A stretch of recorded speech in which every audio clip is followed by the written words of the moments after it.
Okay, so we're going live.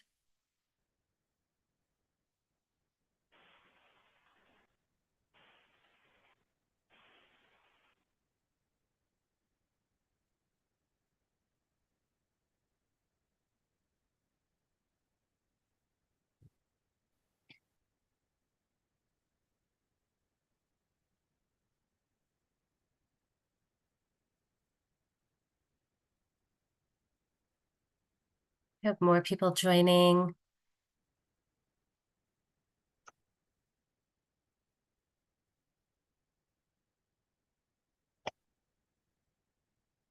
I think we're ready to go live. Great. All right.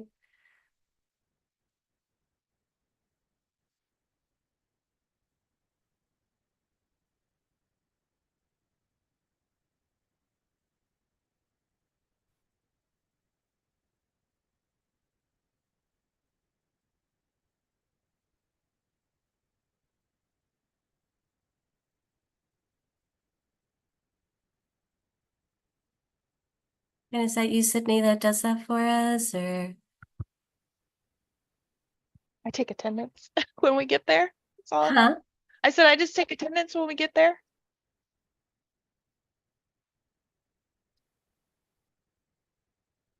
No, I meant like who. Oh yeah, we're live. Thank you. We That was went my live. question. Thank you. Okay. Yeah. Good afternoon, everyone. My name is Samantha Byers, and I'm currently the acting interim executive director for Measure 110, as well as the adult behavioral health director at OHA. And I will be assisting with today's meeting.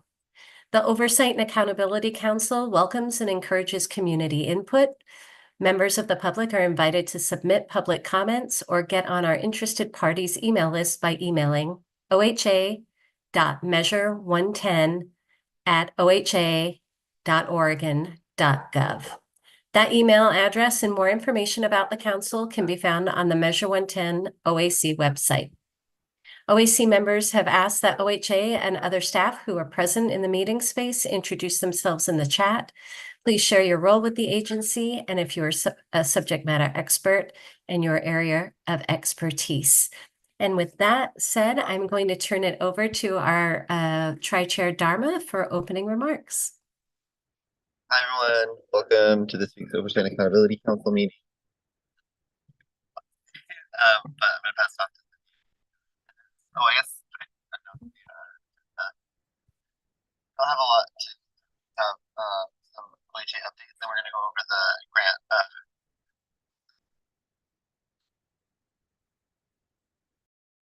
Sorry, Dharma, your sound kind of cut out. Did you pass it to me? Oh, sorry about that. That's okay. Yeah, so we don't have a lot going on today. We just have the OHA updates and the review for the grant process overview. So I'll just pass it off to Cindy for attendance. Thanks, Dharma. Just didn't want to cut you off if you were still talking. Apologize. Hello, it's good to see everybody. If you could please say here for the record when I call your name, we would appreciate it. Amy. Carlos? Here. Hey, Carlos. Caroline? Here. Hi, Caroline. Dharma? Here. Hey, Dharma. Hubert? Here. Hey, Hubert. Hunter let us know that he would not be here today. Jackie Mercer. Do not see yet. Jonathan also let us know he would not be here today. Keisha?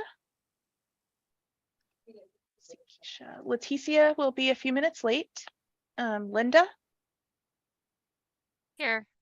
Hi, Linda. Melinda? Here. Hey, Melinda. Hi.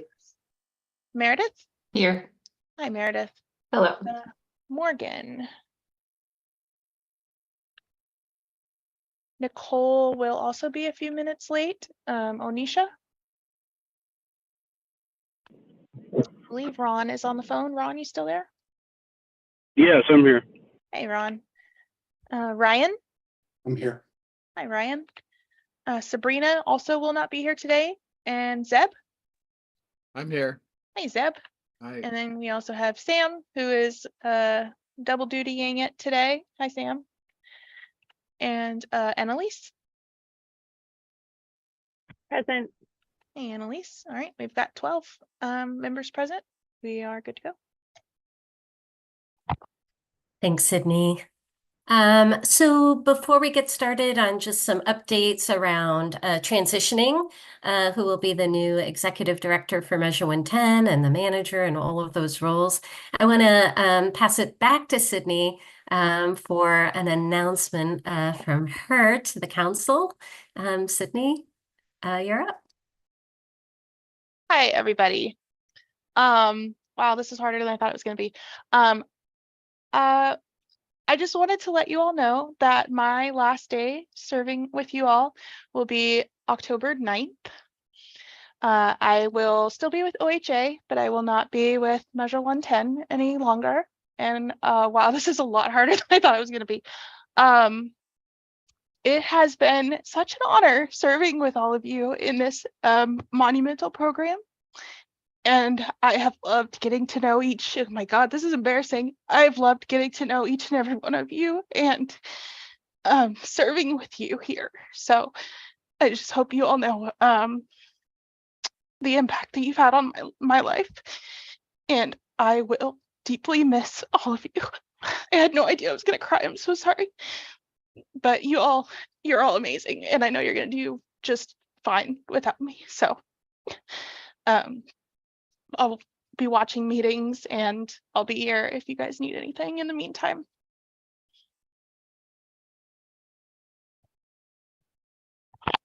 I know the hands are raised, so Carolyn, please. Sydney, definitely will miss your calm presence and keeping us up to date and listening to us. And so I definitely am sad to see you moving on, but everyone has their reasons for moving on. And I just wish you the best in your next adventure or staying within your adventure. But I definitely, my heart is with you, and you have a strong spiritual connection, I think, to us and this group. So just wishing you well. Means the world to me, Caroline. Thank you. Dharma. I can't say how much I appreciate you, Cindy, for all of your support and everything over the years. And I don't know what I'll do without you texting me to tell me that I'm late for the tri-chair meeting, but I appreciate you more than you will ever know. So thank you so much and good luck with everything. Thank you. Zeb. Sydney, this is hard for sure. I was just bragging you up to my coworkers and how awesome you are and everything. Now I gotta take that back because you're leaving. No, I'm just kidding. You've been amazing, absolutely amazing. You're such a good person, and been an amazing support. I hope that next time we have a meeting at OHA, I hope that we can see you somewhere or something, say hi or something like that. I don't know, but good luck in the rest of your next adventure, but don't forget about us. Okay. Ugh, I could never. You guys, I just want to know, you guys taught me everything I know. So any way that I've worked with you is how I've learned from you all. I'm so grateful for this experience and to be able to build these relationships with you all and watch the work that you're doing in your communities. It's just been really great. So I will await my invitation to your next in-person meeting so I can still see you all again, but I promise I'll be watching, at least for the foreseeable future, these OAC meetings to see what y'all are going to do for the next 4 years. So thank you all for everything. It was so nice. Thank you. Sydney, do you feel like letting the council know what your new adventure will be? Sure, yeah. I'm going over to Medicaid. I apologize, my door is open and it's raining, so all the flies are coming in. But I'm gonna go over to Medicaid. I'm gonna be working on standing up a new program called United We Heal. where we provide supplemental payments to behavioral health workers so they can do more training or training period, kind of bolster the workforce a little bit, which again, you have taught me is something really important in the state of Oregon that we really need. So I'm just gonna take all the knowledge that I've gotten here and carry it with me. And I appreciate all of you so much.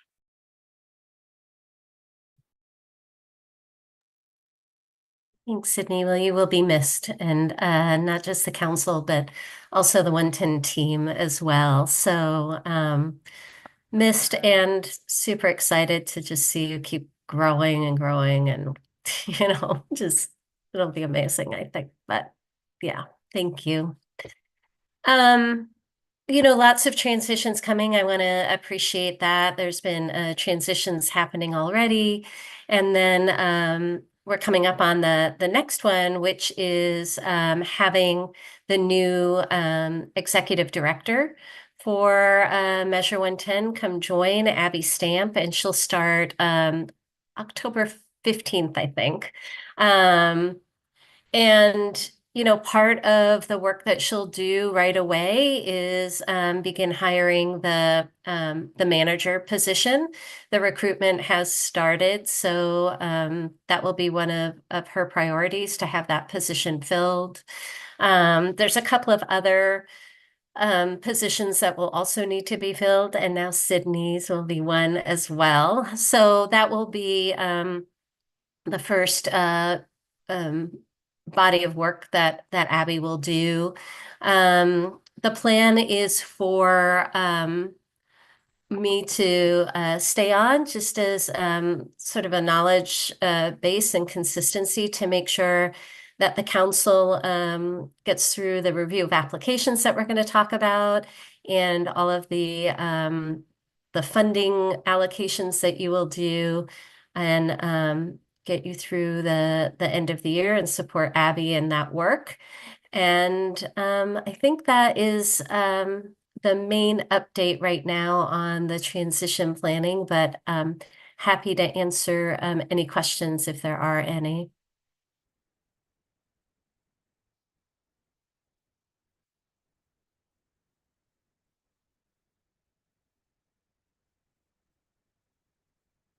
Did you say when we're going to meet the new director? So Abby will start October 15th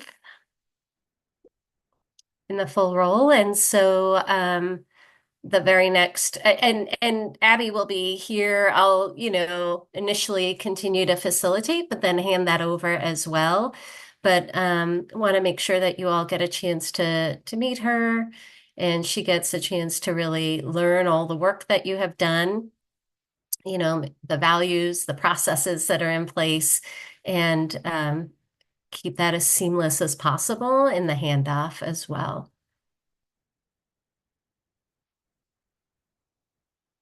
And so my thinking too is when she joins, the hiring for the managers, what I'm thinking in the other positions, my guess will happen. You'll see the new manager and other team members probably more like in November, December. Just thinking about the timing of our process at the state.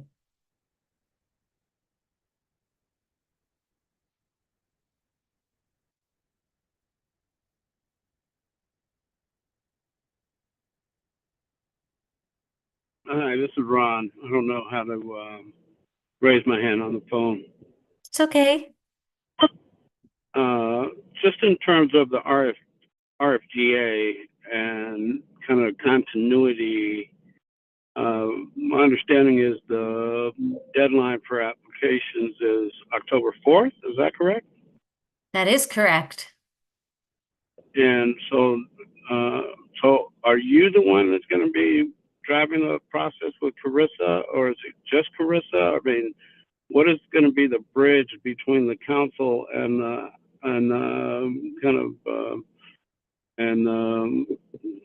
the process for people understanding their webinars that are planned for people to be able to get information? Is that correct? Yeah, so I think it's two answers to that. The first one is just in terms of like seeing the process through, making sure like once the closing date happens, which is October 4th, that, the team, and we'll review our steps, that all of that is happening, that you as a council will have my support to go through the funding allocation pieces, which we'll talk about today. And then just really onboarding Abby with those processes. She'll work alongside me. And then really in the new year, you will have an executive director and a manager and other team members that will be 100% for you. In terms of the single point of contact, which the grant actually requires and clearly states, for now, that is Carissa. Those questions around the applications are going directly to her.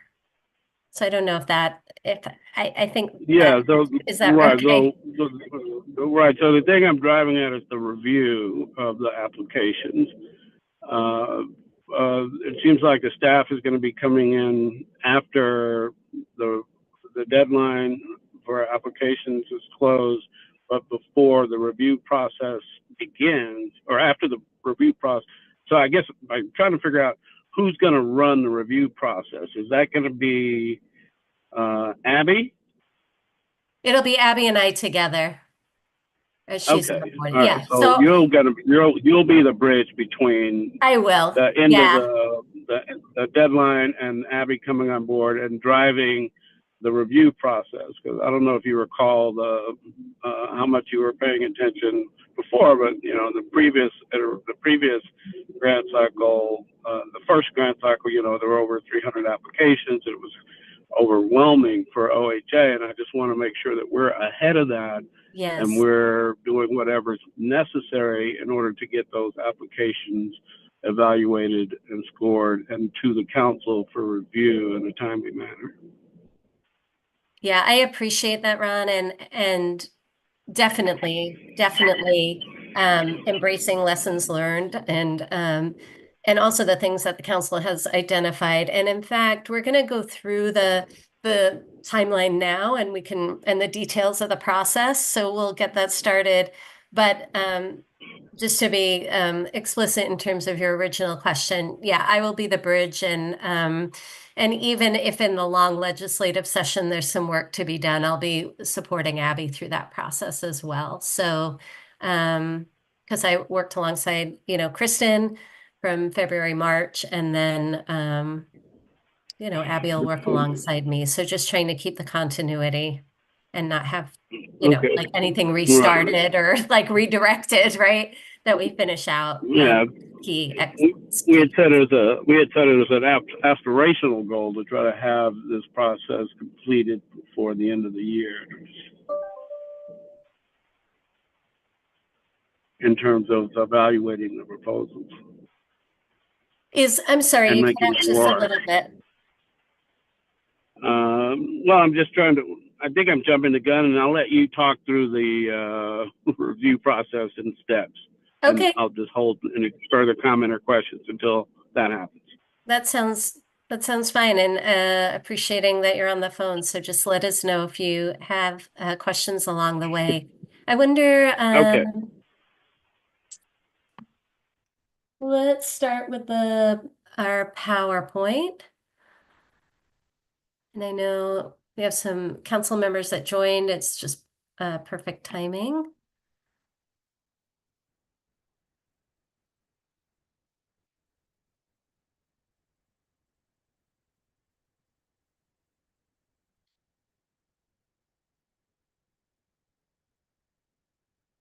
Sydney, do you have the PowerPoint or?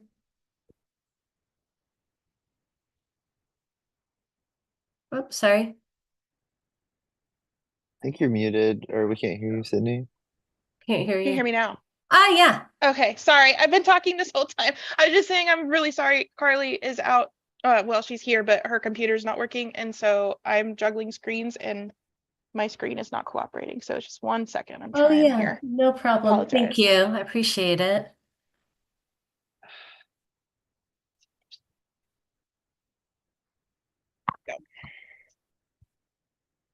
That is the one.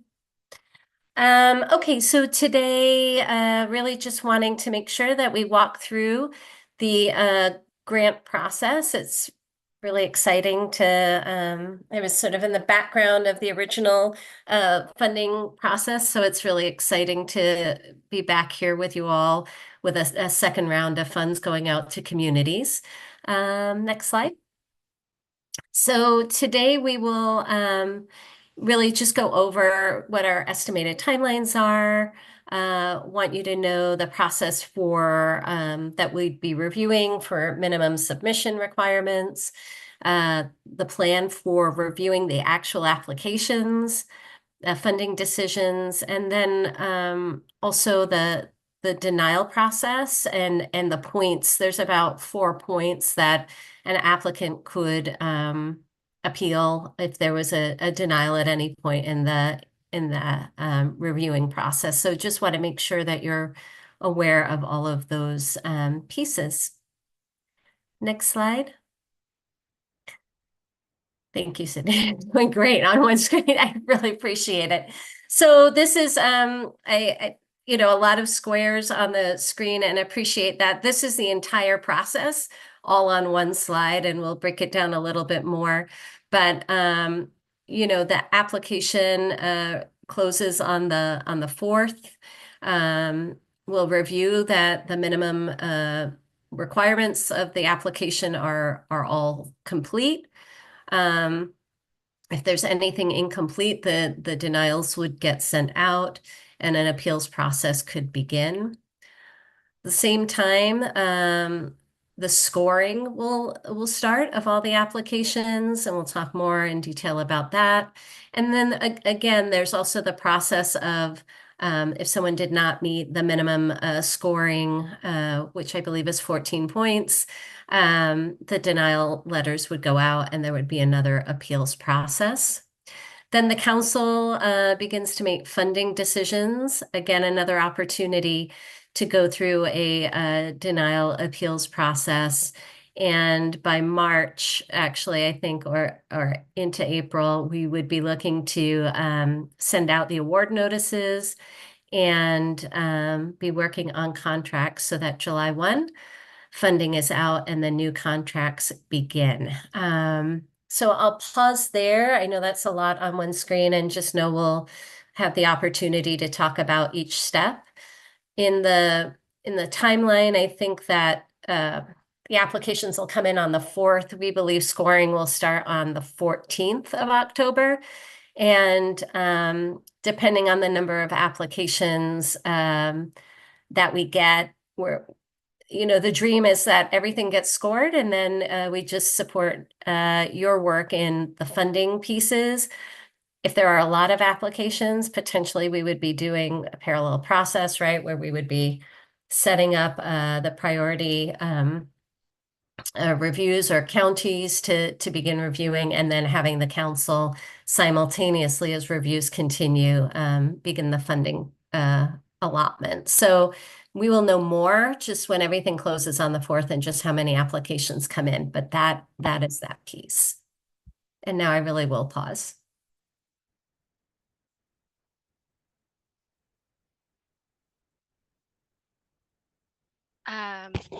Thanks, Samantha. I wasn't part of the last grants process, so I know this might be a little different, but could you clarify? So is the scoring done by OHA?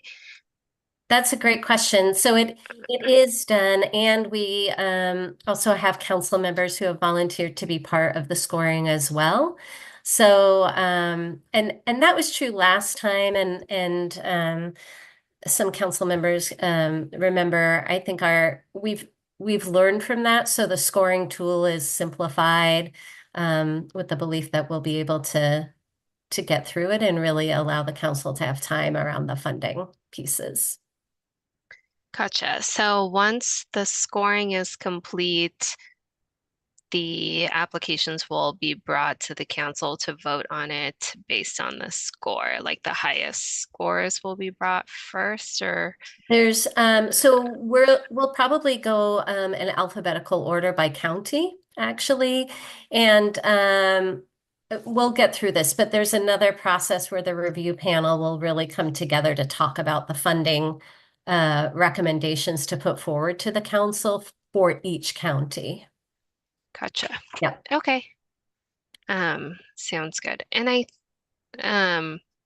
how do we volunteer for the scoring, and what kind of time commitment is that? It's a really good question, Sydney. Maybe you can help me with just how council members volunteered, and then the timing is probably just the number of applications we get more than anything, but Definitely. Linda, I thought I had you on the list previously. You might have.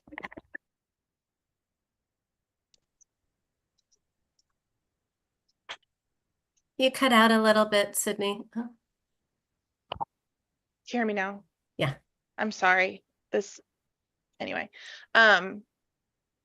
We put out a call to action in a meeting probably a couple months ago now, but we are going to be recirculating that lit. We're going to send it to all council members so that with more information, hopefully by the end of this week, beginning of next week, where we're going to lay out sort of what we think the time expectation will be and the needs, like if we'll have to have public meetings or any of that. We're trying to get that resolved and get that to you all so you can make an informed decision on if people who volunteered are still interested, or if anyone who didn't previously volunteer is now interested.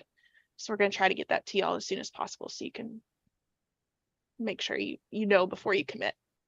Perfect. Thank you. Yeah, I wanted to be on the list. I just need to know more about the time commitment. So it sounds like For that's sure. coming. Thanks. Yes. Thank you. Those were good questions. Next slide, I think. Now, can I ask one more question Sure. about Please. it's about the appeals. You said there were 4 opportunities to appeal per applicant? Yeah, there's there's the minimum qualifications, right, of the application. So right out of the gate, that would be one if we were like it didn't meet the minimum requirements. The second one would be if there was a score that was below 14, I'm thinking about SAT scores, 14, that would also be another opportunity if we were like, this did not meet a high enough score to move forward for funding. Then there will also be there's the review panel process where there may be a decision around not funding or not putting funding recommendations forward. That would likely also result in a possibility of needing an appeals process.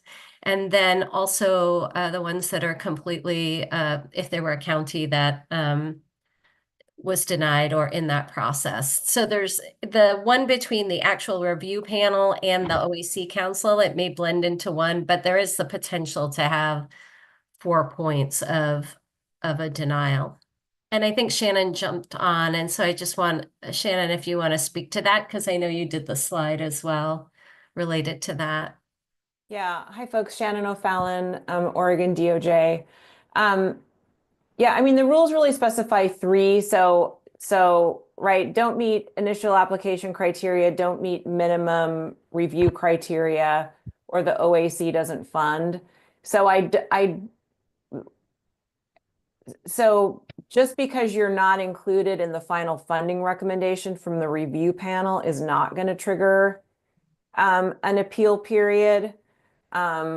Because at that point, right, the OAC could still decide to fund somebody that the review panel didn't put forward in its final recommendation. So then at that point, right, you'd wait and see what final funding decisions the OAC made, and denials would be from that, based on those decisions. So it's just 3 that we'll have in total. Yep. Thank you for clarifying. Yeah, what I'm trying to get clear in my mind is that, does the appeal process, is it resolved prior to the awards happening, or is it after awards are made? How does that work? Yeah, so maybe I'll jump in again, Ron, Shannon O'Fallon, DOJ. So they're pretty tight timelines. So you have five, once you get a notice, you have 5 days to appeal, and then OHA, Okay, right? OHA has 10 business days to issue a decision. So we will know, like at the time that the final funding recommendations are made to the OAC, the appeals will be resolved. And then thank you you. will, That's what I yeah, was and then after. you'll make your final funding decisions, and then there will be, you know, a time period after which the OAC votes on applications that you will hear appeals, but yeah, the other appeals will be resolved before that. Thank you. That was my question. Any other questions before we move on? There'll be plenty of time to ask about all of these points too as we keep going forward. Next slide. So the first piece is just the review for minimum submission requirements. Each application will be reviewed to make sure that the minimum submission requirements have been met for eligibility. And then all of those applications that meet that requirement will move to be reviewed by the folks that have that are part of the review panel. And then the applications that do not meet those minimum requirements will be sent a denial notice. And then, as Shannon just outlined, the applicant would have 5 business days from the date of denial. Email sent to submit in writing a concise statement about why the application was given, should not be denied. And then the director, meaning Dr. Hathi, or whomever she assigns as a designee, would have 5 days to review, approve, or deny the request. And then approved appeals will be moved into the review process. So I'll pause there. Onisha? Yeah, so I know we talked about this before, and I'm not sure if it was implemented or not implemented, but there was discussion about people being able to come to the OAC Council and present on Zoom about the appeal process. Is that still happening or no? You want me to answer that, Sam? Yeah, please. Yeah. Thanks, Shannon. Thanks, Onisha. No, that sort of oral presentation to the council isn't built into the rules. It would all be done in writing.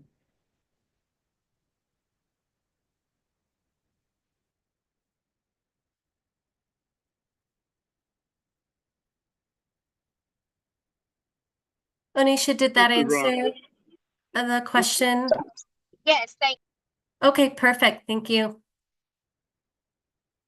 This is Ron. Just on that final point you made regarding Dr. Sathi.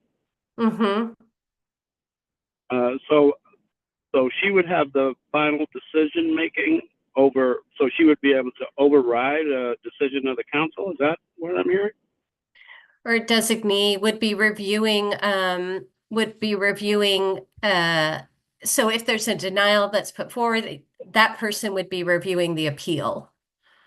But Sam, sorry, Ron, this is Shannon. That's only for the first two. So for the initial, if you don't meet initial application criteria or you don't get at least 14 points, those appeals are handled by OHA. But the third appeal from OAC's funding decisions, those appeals are heard by the OAC or a subgroup of the OAC if OAC wants to delegate authority to a smaller group. Okay, great. Thank you.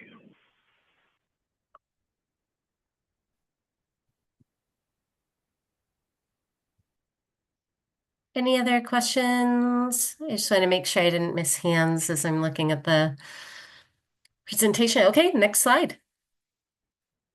Okay, so then we have the actual application review for funding recommendations. So we will be providing webinar training and technical assistance hours will be offered to the reviewers. And actually that was in place last time. Obviously, conflict of interest forms would be circulated and signed prior to the assignment of applications. We are going to have 2 reviewers per application. And there, I mean, if the volume of applications was such that, you know, we ended up with 700 applications and we had a lot last time, we could actually drop to 1 reviewer, but we believe that we'll have enough to do 2 reviewers, and just from lessons learned in terms of the scoring sheet, be able to get through that. The minimum scoring requirement is 14 points. And scores that conflict. So if 2 reviewers review the same application and 1 reviewer is like, this was a great application, I scored them, you know, the highest score. And the other reviewer was like, nope, they did not even meet 14 points. There's the opportunity for those 2 reviewers to get together and begin to discuss you know, whether or not they can sort of reconcile or get closer in their score. And I want to pause there for any questions.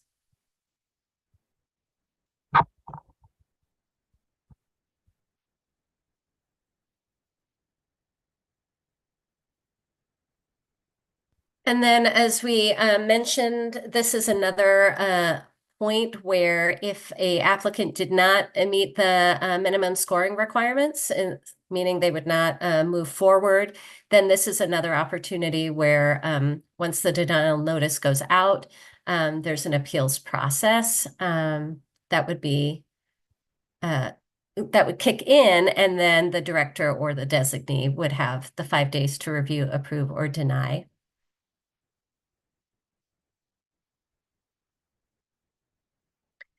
One last piece to that, if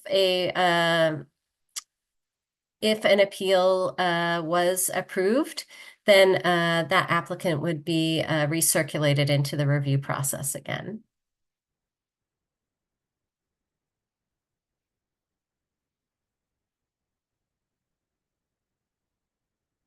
And then, of course, we'll be tracking the scores, the recommendations, the notes, applications, and those pieces can be shared with the council. But I think one of the key pieces here is that once the applications have been evaluated, oh, sorry, somebody's coming in. Sorry, I thought it was a question.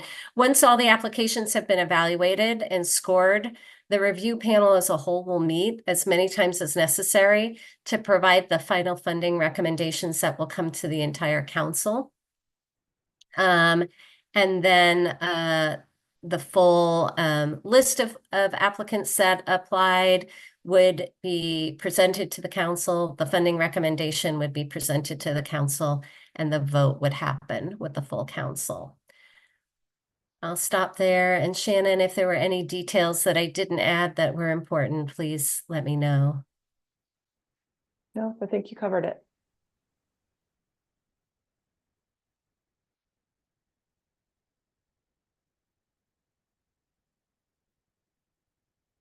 Okay, next slide.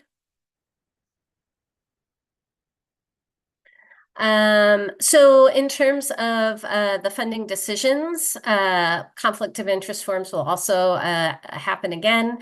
The counties and applicants will be presented in alphabetical order. We were just trying to think through like how not to have some of our larger counties all happen at once, and also be able to put forward a plan.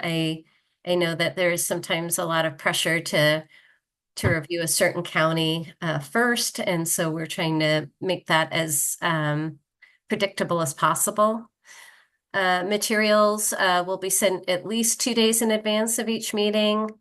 And then presentations of information will be made at each meeting, and any decision-making reasons will be captured. Applicants not chosen for funding will be sent a denial notice. And then they'll have the 5 business days to submit an appeal in writing. And this is where the council or designee must consider the appeals at the next meeting and vote to approve or to deny the request.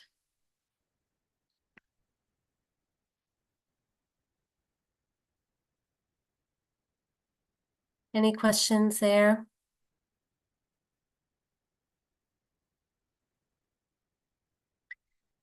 The only other piece to this is that if there are counties that do not have enough dollars to cover all the awards, negotiations may need to occur.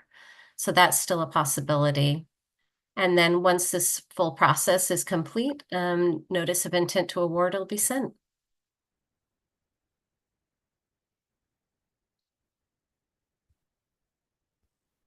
Next slide.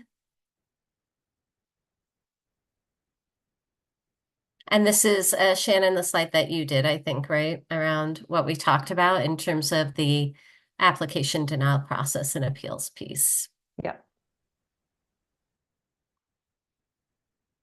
And I believe that is all we have right now. So I'll open it for questions in case there are any.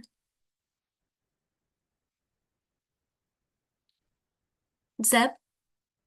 Currently, is there a scoring rubric already made, or is that in the process of being made? Or There- did I just miss that? Sydney, go ahead. Oh, I was just gonna say, Zeb, I can email it to you, but the scoring sheet and everything is posted with the application. So anyone who applies is also aware of how these will be scored. I'm happy to send you that link though, Yeah, that'd be great. Thank you very or I much. can send it to everybody if everyone's interested. All relevant documents are on the RFGA page. I have another question real quick. Please. And is there like a process for the negotiation process? I mean, this is a competitive grant. And I'm guessing there's gonna be a lot more submissions for this grant this go around. So depending on how many are approved, I'm sure negotiations get pretty tense depending on how many applicants are approved for various counties. So is there like a process set up for that, or is it? That's the question. Yeah, I know that in terms of the negotiation piece that has I think we're assigning potentially to the executive director for Measure 110, Abby or myself or both of us to work on. And then Shannon, just making sure that I'm not missing any details that would prohibit that, but that was the plan, was to really make sure that we have a process and that we're keeping it pretty streamlined and with the same people negotiating, so there's some consistency, at least in that process as well. Right, and I mean, tell me if I'm wrong about this, but I think the negotiation would happen after the council, right, had basically already made its decision to fund applicants. It's just a question of sort of what, what the final budget might look like given the county allocation. But yeah. Which is what happened the last time around, as I understand it. Yeah. Well, thank you guys very much for answering that. Yeah, thank you. That's a good question too.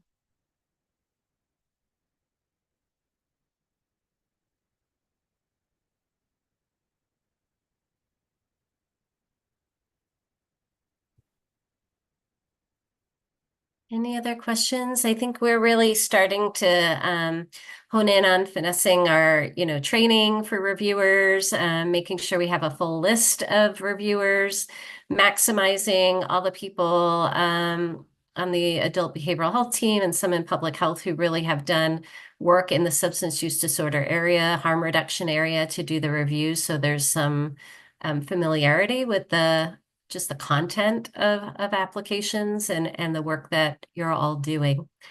Seb? Oh, sorry to keep asking questions, but No, that's good. That's what we're here for. I mean, do you guys foresee the appeal process holding things up? Do we think there's enough time for that process to take place? Just given the last process we had, I mean, there's things that come up that we can't expect, obviously, we can't prepare for, but I was just wondering if you guys have discussed that, and do you guys think it will hold up the process, or do you think the timeline is what it is and that's what it's going to be?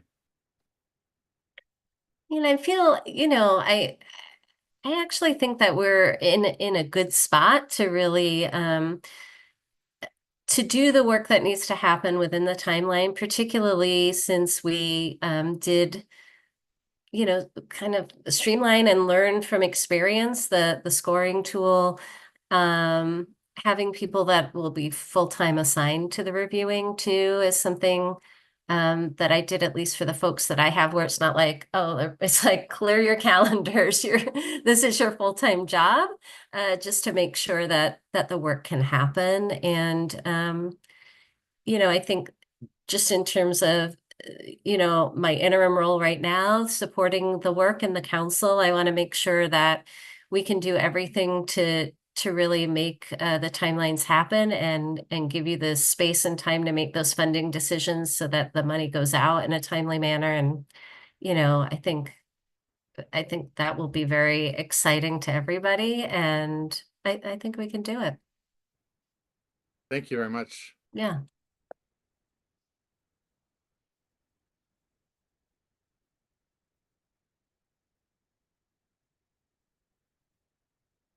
Caroline? So are we doing the same thing we did last time? Because it took us a long time to get to the end and carving out dollars per county and staying within that amount within the county, or just truly just competitive 100%? So as I'm onboarding myself, so there's two phases, right? There's the review. We've had the formula, right, for the counties already. Then there's the applications that will come in a competitive way, right? It wasn't like there wasn't a piece where some people didn't have to apply. Everybody had to reapply. There is the piece where the review panel comes together, though, and really begins to hone in on the recommendations to put to the full council.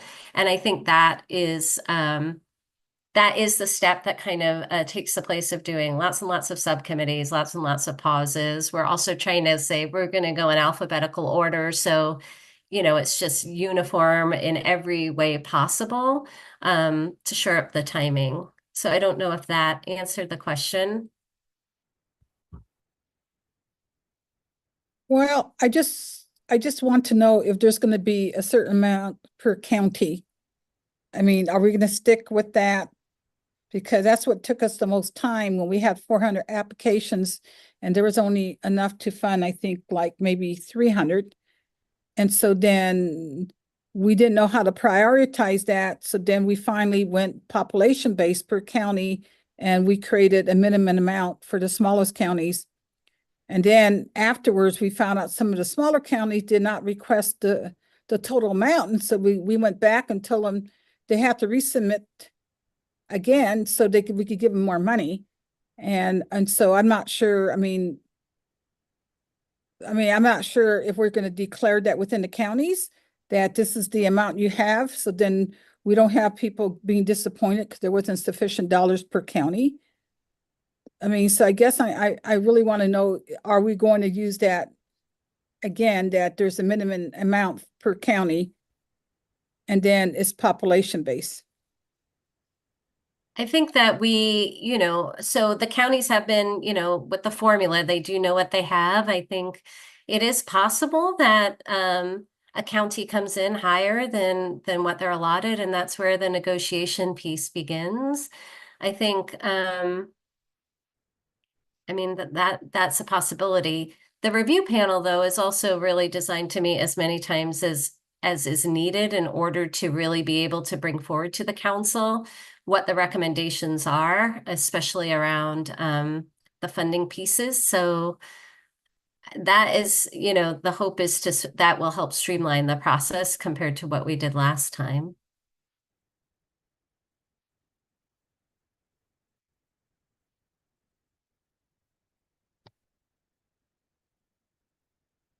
Dharma? I think to Caroline's question, though, that it is the same process, that it by county already. Is that right? Sorry, Dharma, you cut out a little bit. I apologize. That's okay. To Caroline's question, it is split up on the county formula that we already voted on, right? Yes. So we are going to go through that same kind of process Yes. already. Okay. Keisha? Yeah, I'm just wondering, with the reviewers, a lot of it sounds like admin clinical professional.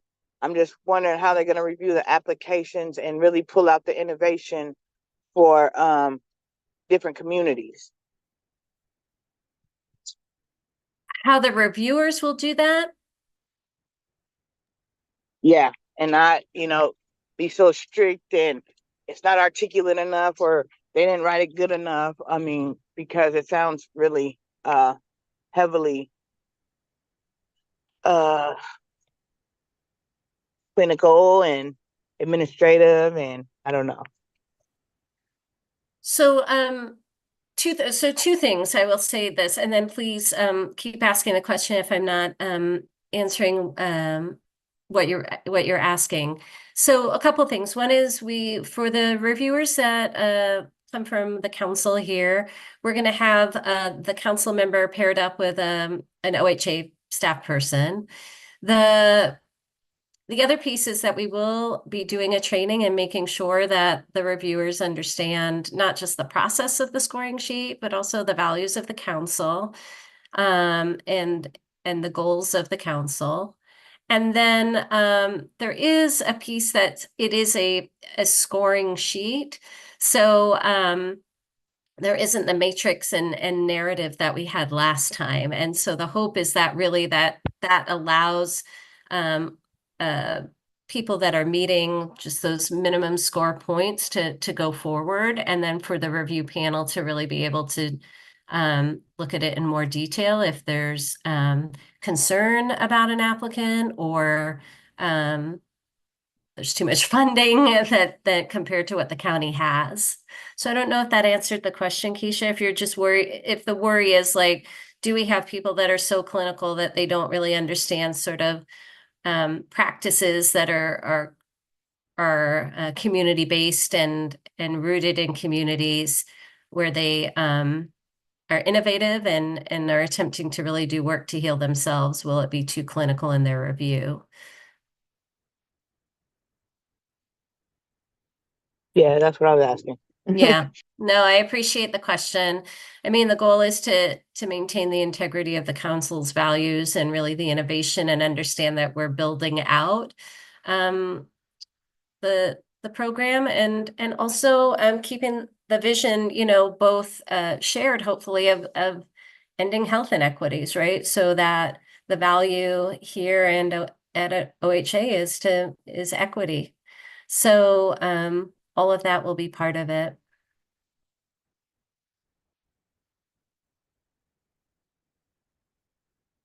I will say we do have some reviewers who will also have lived experience. Okay, thank you. Yeah, I appreciate it.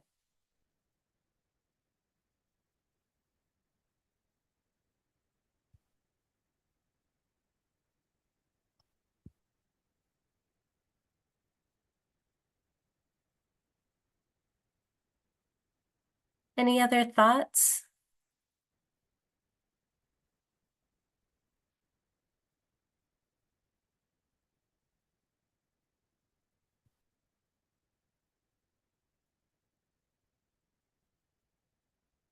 Shannon, and just as I'm learning around this, if the council member is like, oh, I forgot to ask this question, they could reach out to myself or to someone on the team and be like, can you just walk me through this process again, right? That's Yeah, absolutely. Just Yeah. can't be a group thing if it's not in a public meeting. Yeah. Yeah. So any questions, pick up the phone, email. I'll put mine in the chat so you have it readily available.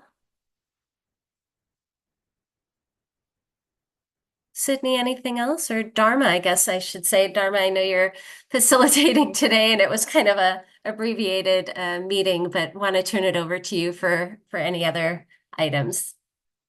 No, I think I was just wondering if you could maybe send out the list of who all is a reviewer to everyone, just so that we can all see that, see if anyone else feels inspired to kind of go over. Yeah, I mean, I think we can, I mean, I think it's public record, right, in terms of who's reviewing, or is that protected, Shannon? We might need to follow up on that. I don't know if the practice is sort of before the reviewing happens, just to not sort of publicly share that, but if there's not an issue, for sure. Can y'all hear? Okay, my yellow square is on now, so hopefully y'all can hear me.